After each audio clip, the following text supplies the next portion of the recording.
Dit is Satten Squalle er in de simmervakantie uitzemmert. Maar wat beter oplet, zorgt dat een select zelfske van leerlingen om een 2 weken door in de onderwijsbonus begint. De layouter Simmersqualle zet uit eind voor die jongens en famkes die dat nodig hebben. De oorzaken dat leerlingen naar de zomerschool moeten, dus niet gereguleerd kunnen worden bevorderd, is nogal breed. Er zitten mensen in met motivatieproblemen, mensen die problemen hebben met vak of planningsproblemen. Er zitten natuurlijk ook wat persoonlijke omstandigheden bij. Dat scala is heel erg breed.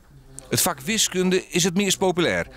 Nou ja, populair. Ja, het is natuurlijk wel een beetje jammer van de vakantie, maar ja, ik wil graag nooit volgende squallen hier, dus dan is het toch net zo heel erg. Dus net plegen toch vriendinnen die het al klaar binnen? Nee, net echt ja, maar het is natuurlijk wel de mooie foto's van Italië, Frankrijk. En, dus ja, dat is natuurlijk wel een beetje de gekkonstekerij, maar ja, dat is net alles. Het is dan ook net heel vreemd dat de belangstelling voor de Simmersqualle waarom rent.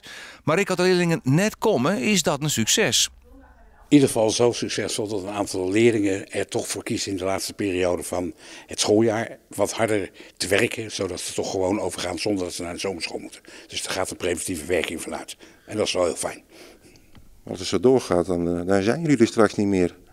Dan is dat een vorm van succesvol beleid. Als door de dreiging dat je naar de zomerschool moet, iedereen gewoon overgaat, dan is dat succes.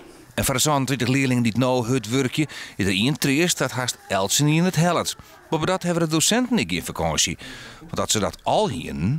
Lekker thuis denk ik, beentjes omhoog. Maar goed, lerarenvakantie is behoorlijk, dus daar heb ik genoeg tijd voor.